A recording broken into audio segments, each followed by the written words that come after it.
వచ్చేటప్పుడు ఇప్పుడు మనం కుటుంబ సభ్యులు పట్నం పోయో లేకపోతే విదేశాలు పోయో వాపసు వచ్చేటప్పుడు మనం ఎంత శ్రీమంతులు అయినా మాకేమైనా తెచ్చిందా లేదా అని చూస్తుంటాం. అవునా?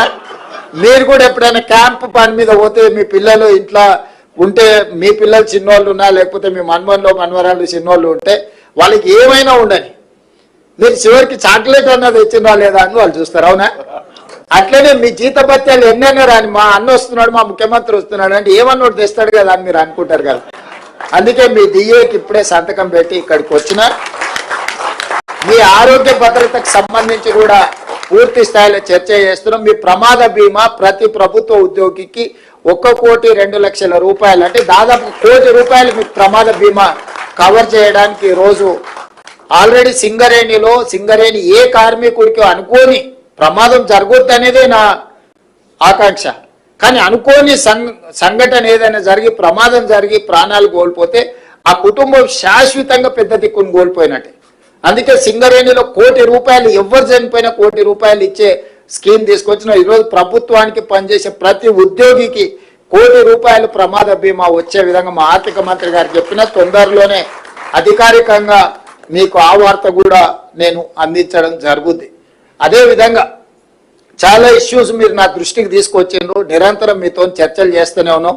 గతంలో నెలకు 200 కూడా ఇచ్చేది కాదు, 100-150 ఇస్తే కూడా చాలా ఎక్కువ ఉండే మీ బెనిఫిట్స్.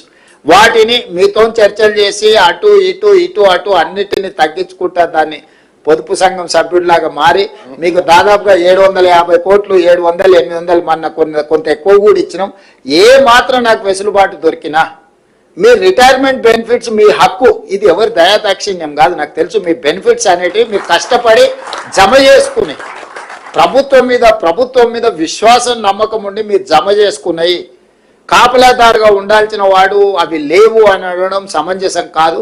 కాకపోతే నాకు 11-12 వేలు పేరుకపోవడం, ఇప్పుడు ఎవ్రీ మంత్ మీ రిటైర్మెంట్ బెనిఫిట్స్ దాదాపుగా 600-700 కోట్లు 1000 కోట్ల రూపాయలు ప్రతి నెల మీరు రిటైర్మెంట్ ఏజ్ పెంచడం వల్ల 58 నుంచి 61 పెంచడం వల్ల ఈరోజు ప్రతి నెల దాదాపుగా నాకు తెలిసి 1000 మంది రిటైర్ అవుతున్నారు, చిన్నోళ్ళు కానీ పెద్దోళ్ళు కానీ.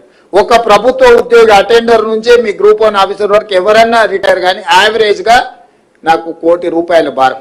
మినిమం 50 లక్షలు, ఎవరైనా సీనియర్ ఆఫీసర్ అయితే ₹1,20,00,000, ₹1,30,00,000 రిటైర్మెంట్ బెనిఫిట్స్ ఇవ్వాల్సి వస్తుంది.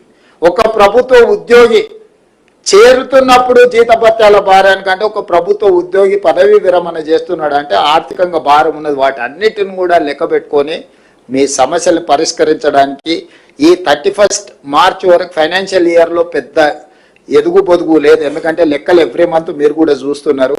వచ్చే ఫైనాన్షియల్ ఇయర్ నుంచి ఇంకా కొంత పెంచి మీ బెనిఫిట్స్ ఇచ్చి మీ సమస్యలు పరిష్కరించి మీరు కూడా పెద్ద మనసు చేసుకోండి.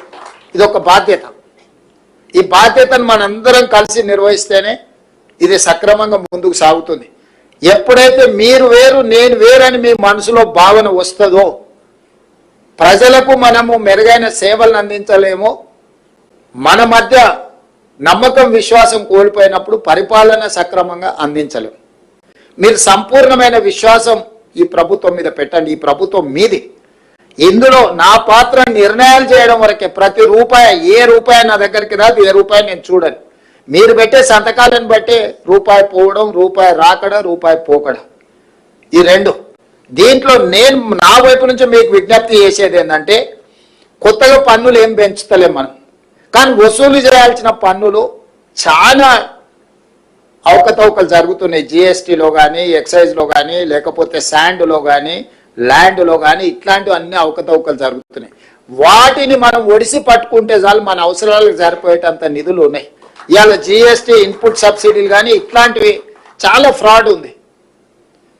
చాలా మంది కట్టడం లేదంటే మనం కొన్ని దగ్గరలో మన అధికారులు, మన వ్యవస్థ, మన ప్రభుత్వము వాళ్ళ దగ్గరికి వెళ్ళి మీరు కట్టండి అని కూడా మనం అడగడం లేదు.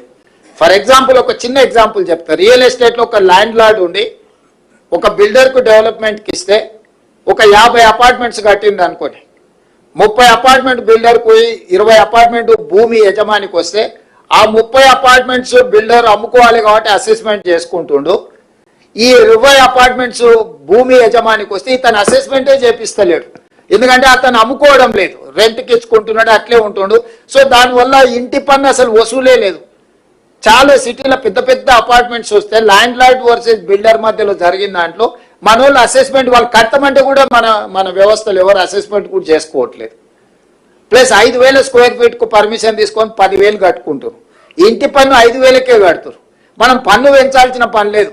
అతను ఎంత కట్టుకొని అనుభవిస్తున్నాడో గంత అసెస్మెంట్ చేసి దాని మంద మనం పన్ను వసూలు చేసుకుంటే మన ఆర్థిక పరిస్థితే మారిపోతుంది. అసెస్మెంట్ చేయకుండా పోయిన వాటిని అసెస్మెంట్లకు పట్టుకొచ్చి అసెస్మెంట్లో ఉన్న వాటిని యాక్చువల్గా ఎంత బిల్డింగ్ కట్టిరో దాన్ని మనము పరిధిలోకి పట్టుకొస్తే ఎవరు కొనుక్కున్నా ఏ వస్తువులు కొనుక్కున్నా బిల్లు చేపించి దాంట్లో జిఎస్టీ వసూలు చేస్తే ఇట్లాంటి చిన్న చిన్న మన పరిపాలనలో చిన్న చిన్న కరెక్షన్స్, దీంట్లో పెద్ద భారము లేదు, పెద్ద ఎవరిని మనం అనవసరంగా తప్పించుకుంటున్న వాళ్ళని పట్టుకోవడమే మన పని. మనం కొత్తగా వాళ్ళ మీద ఏం అదనపు భారం మోపడం లేదు. ఇట్లాంటివి మీ వైపు నుంచి నేను సహకారం కోరుకుంటున్నా. ఇవన్నీ కూడా సంక్షేమ పథకాలు అమలు చేయడానికి, రాష్ట్రాన్ని అభివృద్ధి చేయడానికి, రాష్ట్ర ప్రభుత్వంలో సేవలు అందిస్తున్న ప్రభుత్వ ఉద్యోగస్తులకు, అవుట్ సోర్సింగ్ కాంట్రాక్ట్ ఉద్యోగస్తులకు కూడా మనం సరైన జీతభత్యాలు, మీ అందరికీ సరైన జీతభత్యం ఇచ్చినప్పుడే ఎవరైనా ఒక చిన్న డ్రైవర్ అయినా ఫస్ట్ వీక్లో జీతం టైంకి ఇస్తే, ప్రాంప్ట్కి ఇస్తే ఆ టైంకు డ్యూటీకి వస్తాడు, డ్యూటీ చేస్తాడు. మనకు కూడా అథారిటీ ఉంటుంది. 2 రోజులు డుమ్మా కొడితే ఏమో ఎక్కడ తిరిగిపోయాను అని అడగనికి. మనం అది ఇయ్యలేదు అనుకో, నెల జీతం ఎప్పుడు ఇస్తావు తెలియకపోతే వాడు ఎప్పుడు వచ్చినా అప్పుడే సరే చేయనీలే అని.